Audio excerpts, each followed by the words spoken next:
Hello and welcome back to the course on computer vision. We've got an exciting section ahead and we're going to kick off by talking about how SSD or the single shot multi-box detection algorithm is different to others. Let's start by looking at this image. So here is an image and so we can see some sheep walking around on a field. And the question is, how would normally computer or object detection algorithms detect these sheep? Well, it's the sheep, as you can see, quite small, and you not only need to look at the image, as we learned in the annex on convolutional neural networks. There we were just looking at an image and saying if something's present on the image or not. Here we actually need to detect exactly where the sheep are and put those boxes around them to say that the sheep is here or the sheep is here and so on. And so what normally these algorithms would do is they would try to save time, or they would try to save the computational cost by through certain tricks and hacks. And of course, all of them, even the SSD has its own tricks and hacks, but what changes is the tricks and hacks. Those are the things that change. And so previously, most or like a huge portion of the algorithms, what they would do is they would engage in something called an object proposal methodology. They would have some object proposal techniques. And basically, so you've got an image, and of course this is a huge image. Normally these images are resized to smaller images, and they were like the algorithms work with smaller images and then maybe they're resized back and so on. But like even on a small image, you still have the same problem that if you were to, for instance, cover this whole image with rectangles and then try to guess in which one there's a sheep or not, let's say here's a rectangle, you can see that most of them don't actually have the sheep. And you would be spending a lot of time finding these sheep and a lot of computational cost. You would incur a lot of computational cost and the algorithm would be slow, and that's a big problem.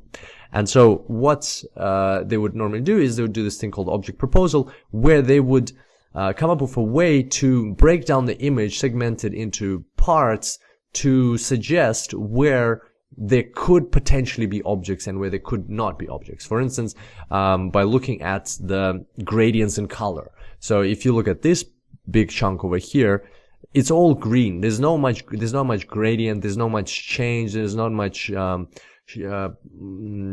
it's all gradual in color. There's no edges. There's a little bit of edges, but they're all kind of like, it's all about the same kind of texture, same color more or less. And so there's nothing changes radically, even from like one neighboring pixel to the next. And therefore you could make a proposal that there is no object in here. And then you would take this and, maybe you would make a proposal that, like, it depends on how you break it up. If you break it up like in this, you might say there's no object here.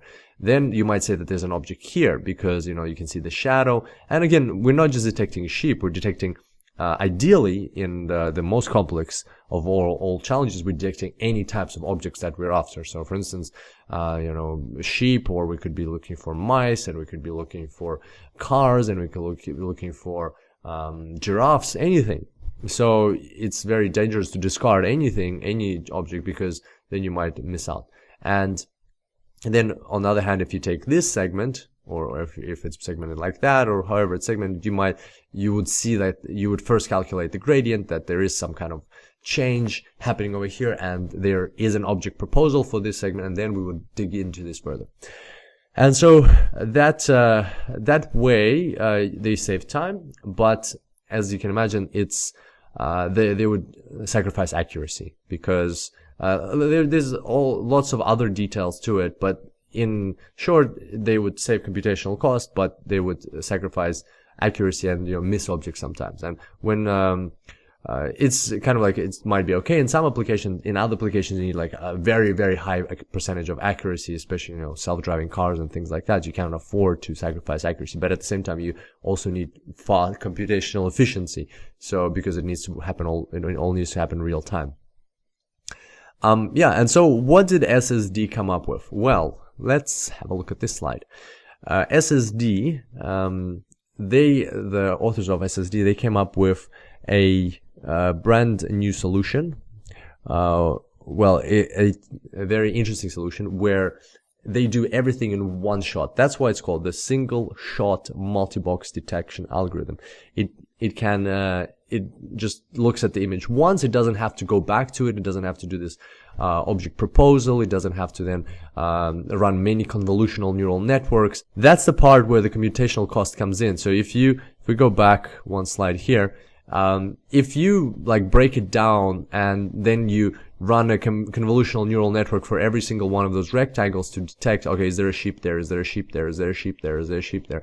That's very computationally costly, and that's why you need to do these object proposals to cut out parts that are definitely out of the question, so you don't have to run the convolutional network many times. But in the single shot multi-box detection algorithm, what they did is they only look at it once. There's only one other algorithm in the world that does the same thing. It's called the YOLO algorithm. It stands for you only look once.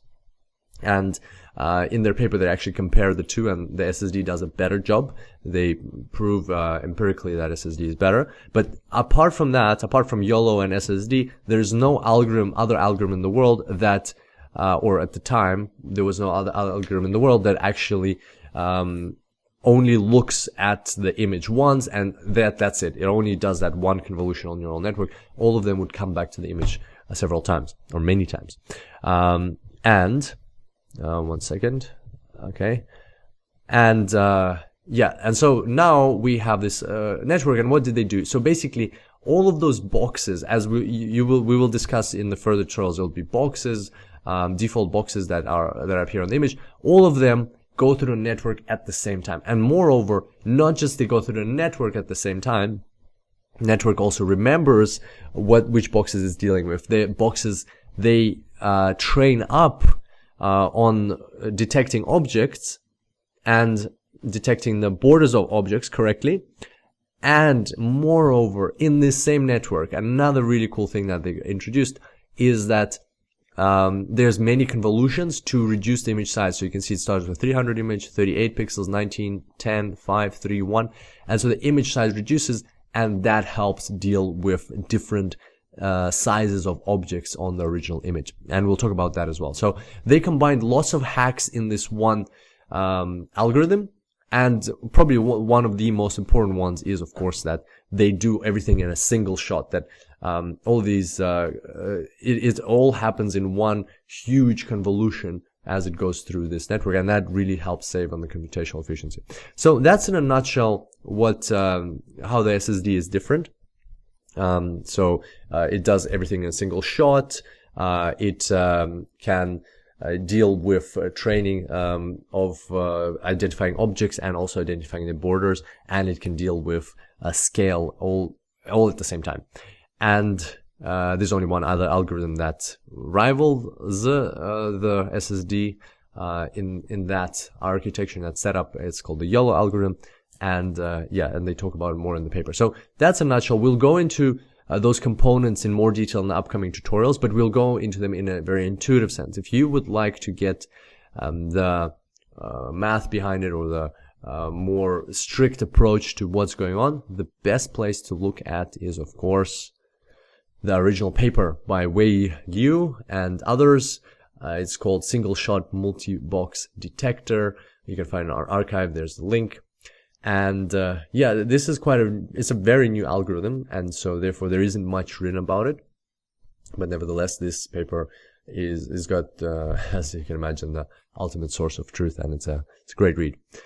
And on that note, I hope you enjoyed this tutorial. I hope you're excited about the tutorials coming up in this section, and I look forward to seeing you next time. And until then, enjoy computer vision.